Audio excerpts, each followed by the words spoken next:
El libro del profeta Amós. Amós fue un pastor y un cultivador de higueras que vivió cerca de la frontera entre Israel del norte y Judá en el sur. El norte había obtenido su independencia unos 150 años antes, recuerda Primera de Reyes capítulo 12, y estaba siendo gobernado por Jeroboam II, un exitoso líder militar. Él ganó una gran cantidad de batallas y de nuevos territorios para Israel y generó muchas riquezas. Pero a los ojos de los profetas, él era uno de los peores reyes. Su riqueza lo llevó a la apatía y a permitir la adoración idólatra a los dioses de Canaán, lo que lo condujo a la injusticia y a ignorar a los pobres, y llegó a un punto en que Amós no pudo soportarlo más. Él sintió que Dios lo llamó a ir hacia el norte, hasta Betel, una ciudad importante que tenía un gran templo, y empezar a anunciar la palabra de Dios al pueblo. Y este libro es una colección de los sermones, poemas y visiones que pronunció a lo largo de los años. Fueron compilados posteriormente para comunicar al pueblo de Dios acerca del mensaje divino al reino del norte, y es un mensaje que todavía necesitamos escuchar hoy. El libro tiene un diseño bastante claro. Los capítulos 1 y 2 son una serie de mensajes a las naciones y a Israel. Luego, los capítulos del 3 al 6 son una colección de poemas que expresan el mensaje de Amós al pueblo de Israel y a sus líderes. Los capítulos 7 al 9 contienen una serie de visiones que Amós experimentó, las cuales describen el venidero juicio de Dios sobre Israel. Entonces, el libro inicia con una serie de poemas breves que acusan a todos los vecinos de Israel de violencia e injusticia. Y esto es un poco extraño, porque la primera oración del libro dice que Amós va a hablar contra Israel. Pero mira cómo funciona esto. Conforme Amós está nombrando todas estas naciones vecinas, puedes ir a un mapa y ver que él está creando un círculo. Y cuando termina, Israel queda justo en el centro, como un blanco en la mira. Y sobre Israel, Amós desata una acusación poética que es 3 veces más larga e intensa que todas las demás. Él acusa a los ricos de Israel por ignorar al pobre y permitir graves injusticias en su tierra. Específicamente al permitir que el pobre sea vendido a la esclavitud y luego le niegan el acceso a la representación legal. Y Amós pregunta, ¿es esta la familia a quien le fue una vez negada la justicia y quien fuera esclavizada en Egipto? ¿La familia que Dios rescató de la opresión y la esclavitud? Se acabó la fiesta, dice Amós. Dios está harto de soportarlos. Y así, la introducción de la siguiente sección explica por qué. Dios dice, los escogí a ustedes, Israel, de entre todas las familias de la tierra. Esta es una alusión a Génesis 12, sobre cómo Dios llamó a la familia de Abraham para convertirse en bendición de Dios para todas las naciones. Y entonces, dice Dios, esta es la razón por la que los castigaré debido a sus pecados. Israel tenía un gran llamado que venía con una gran responsabilidad, así que su pecado y rebelión les traerían grandes consecuencias. Ahora, esta sección reúne muchos de los poemas de Amós y verás algunos temas repetidos una y otra vez. Primero, él está exponiendo constantemente la hipocresía religiosa de los ricos y de los líderes de Israel. Él describe cómo ellos asisten fielmente a las reuniones religiosas, dando ofrendas y sacrificios, todo mientras descuidan al pobre e ignoran la injusticia.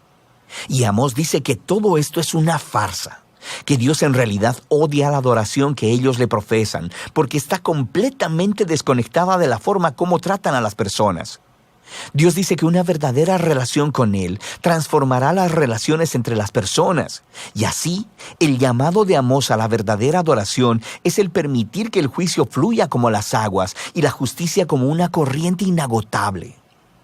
Ahora, estas 2 palabras son muy importantes para Amós y de hecho para todos los profetas.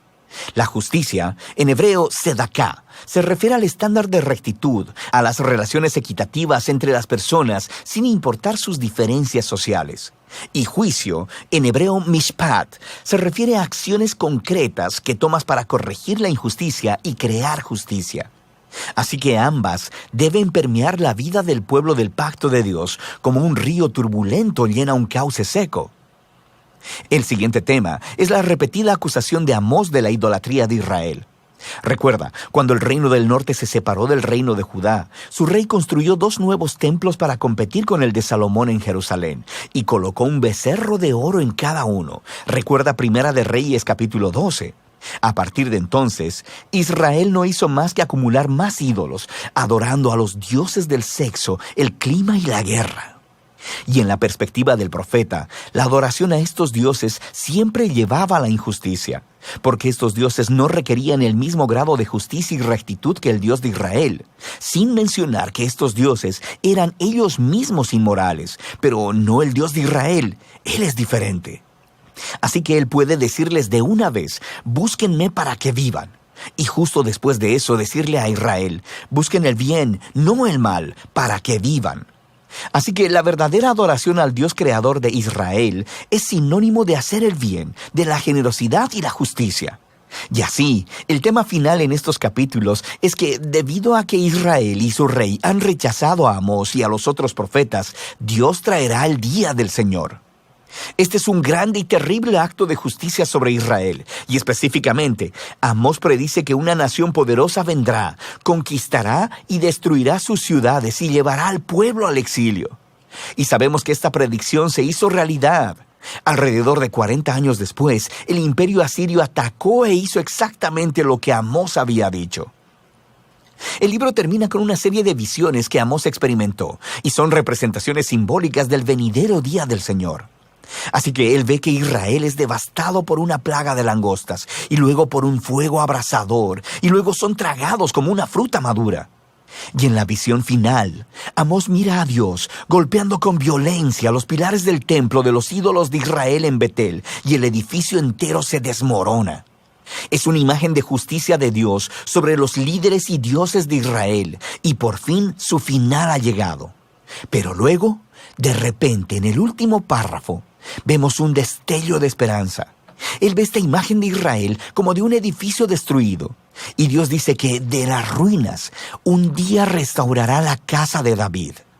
En otras palabras, Él traerá al futuro rey mesiánico de la línea de David y reconstruirá la familia del pueblo de Dios, la cual, sorprendentemente, se nos dice que incluirá personas de todas las naciones. Toda la devastación causada por el pecado de Israel y el juicio de Dios será revertida ese día. Este párrafo final es muy importante. Es la única señal de esperanza del otro lado del juicio y nos ayuda a ver cómo el libro está explorando la relación entre la justicia y la misericordia de Dios. Dios es bueno. Él debe confrontar y juzgar la maldad que está en Israel y en las naciones. Pero sus propósitos a largo plazo son restaurar su mundo y construir una nueva familia del pacto. Así que, a través de las palabras de Amós, escuchamos hoy su llamado de aprender de la hipocresía y del desastre de Israel para abrazar la verdadera adoración de este Dios, la cual nos debe llevar siempre al juicio y la justicia y a amar a nuestro prójimo. Y de eso trata el libro de Amós.